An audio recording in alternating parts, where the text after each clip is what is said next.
അത് കുഞ്ഞോളെ, നമ്മുടെ മഹിയും ആ അടുക്കളക്കാരി പെണ്ണും തമ്മില് അത്ര പന്തിയായിട്ട് തോന്നുന്നില്ല.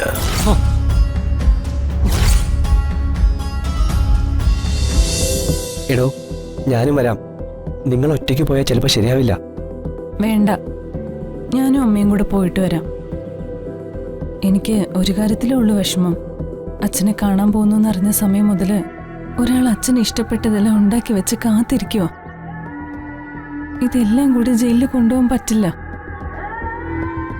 അവരിതൊന്നും അകത്തേക്ക് കയറ്റില്ലെന്ന് പറഞ്ഞപ്പോ ആകെ സങ്കടപ്പെട്ടിരുന്ന് വിതുമ്പുവോ. അച്ഛന് ഇഷ്ടപ്പെട്ട കടുമാങ്ങയും തേങ്ങ ചമ്മന്തിയും ചോറും ഒക്കെ വെച്ച് ഒരു പൊതിച്ചോറ് കെട്ടി വെച്ചിട്ടുണ്ട്.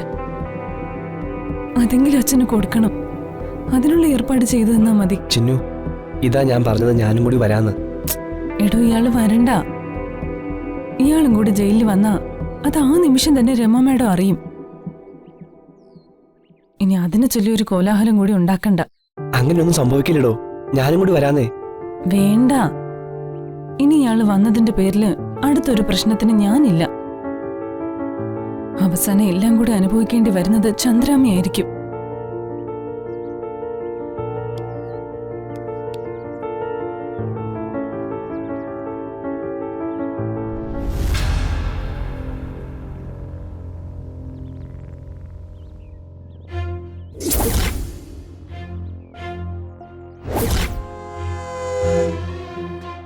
പ്ലീസ്, ഞാൻ പറയുന്നൊന്ന് കേക്ക്.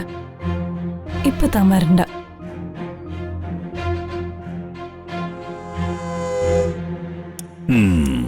കുഞ്ഞുമോൾക്ക് അടുത്ത മരുമോടും ധാരണയായി. ഇവളീ കുടുംബത്തിന്റെ ആണിക്കല്ലിളക്കിയിട്ടേ പോവൂ. കുഞ്ഞോളെ, നിന്നെ കാത്തിരിക്കുന്നതല്ല നല്ല ഒന്നാന്തരം ട്രോഫികളാണല്ലോ കുഞ്ഞോളെ.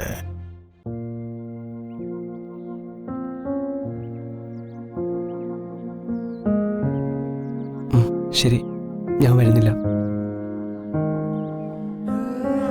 ഏതായാലും തൻ്റെ അമ്മ കഷ്ടപ്പെട്ട് ദാസേറിന് കൊടുക്കാനുണ്ടാക്കിയ പൊതിച്ചോറ് ദാസേറിന് തന്നെ കൊടുക്കാനുള്ള ഏർപ്പാട് ഞാൻ ചെയ്തോളാം. മതി, അത് മതി. എന്നാ താൻ ചെല്ല്.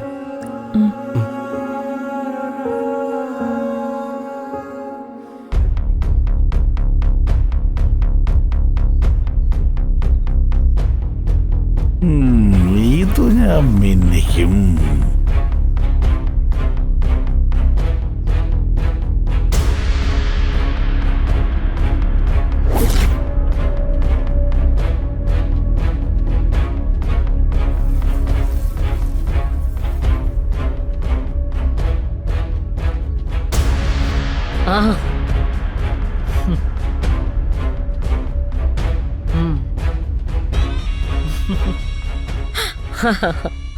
അതെ അതെ.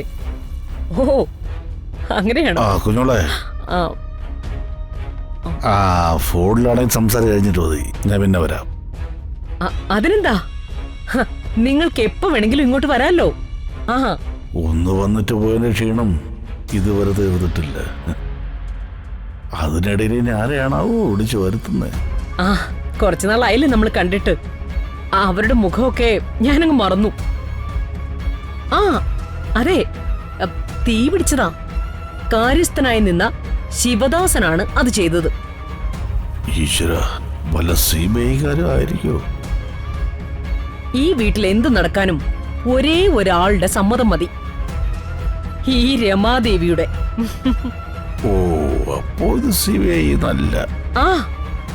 വിളിച്ചു പറഞ്ഞാ മതി. സന്തോഷം. ആയിക്കോട്ടെ. ഭദ്രേട്ടൻ എന്താ പറയാൻ വന്നത്? അത് കുഞ്ഞോളെ, നമ്മുടെ മഹിയും ആ അടുക്കളക്കാരി പെണ്ണും തമ്മില് അത്ര പന്തിയായിട്ട് തോന്നുന്നില്ല.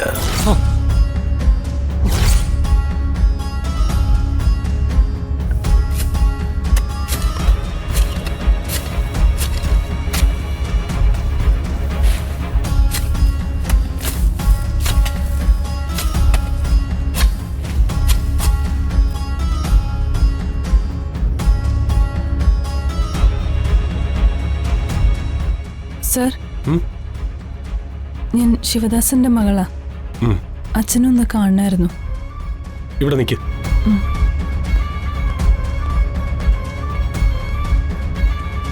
ചില നേരത്തെ തോന്നും ഇതിനകത്ത് തന്നെ കഴിയുന്നതാ നല്ലതെന്ന്. ഇതിനകത്താവുമ്പോ ഓരോരുത്തരുടെ അഭിനയം കാണണ്ടല്ലോ. അതെ, ഇന്ന് നന്നായിട്ട് അഭിനയിക്കുന്നവരുടെ കാലമാ. മറ്റുള്ള ആളുകളെ പറ്റിച്ചും വെട്ടിച്ചും തട്ടിച്ചും ജീവിക്കാൻ അറിയാന്നുള്ളവര് ജയിലിന് പുറത്തും ബാക്കിയുള്ളവരകത്തും. എന്താ ശിവദാസ, സത്യമല്ലേ ഞാൻ പറഞ്ഞേ? നീ പറ. പിന്നെ ആ, ശിവദാസൻ ചേട്ടന്റെ കഥ തന്നെ നോക്കിയേ. തമ്പുരാനെയും തമ്പുരാട്ടിയും കൊന്നവര് പുറത്തും, ശിവദാസൻ ചേട്ടൻ ജയിലിലും. തെറ്റുകാര് നമ്മളല്ലെന്ന് കോടതിക്ക് ബോധ്യപ്പെട്ട് നമ്മളെ പുറത്തു വിടുമ്പോഴേക്കും ജീവിതം കയ്യിൽ നിന്ന് വഴുതി പോവില്ലേ?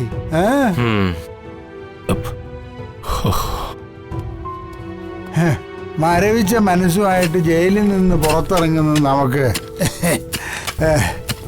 കൈവിട്ടു പോയൊന്നും തിരികെ പിടിക്കാൻ പറ്റില്ലടോ. ആ, ശിവദാസൻ ഒരു വിസിറ്റർ ഉണ്ട്. ചെല്ലി ശിവദാസ, മോളായിരിക്കും. അത് ശരിയാ. ഒന്ന് നോക്കിക്കോണേ. നമ്മളെ തിരക്കി വരാൻ ആരുണ്ട്? നമ്മുടെ ജീവിതം കിളയലോട് കിള. മിണ്ടായിരുന്നു കളക്കണ. അത് തന്നെ സാറേ ചെയ്യണേ. സാറിനെ കണ്ടൂടെ? വേണമെങ്കിൽ സാറും കൂടെ വാ. നമുക്ക് ഒരുമിച്ച് കിളയ്ക്കാം. നല്ല സുഖമായിരിക്കും. നമ്മളെ കിള പഠിപ്പിക്കുന്നേ.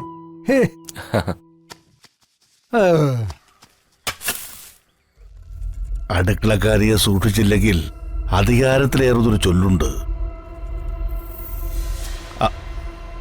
അയ്യോ കുഞ്ഞോടെ, ഞാൻ അതല്ല ഉദ്ദേശിച്ചത്.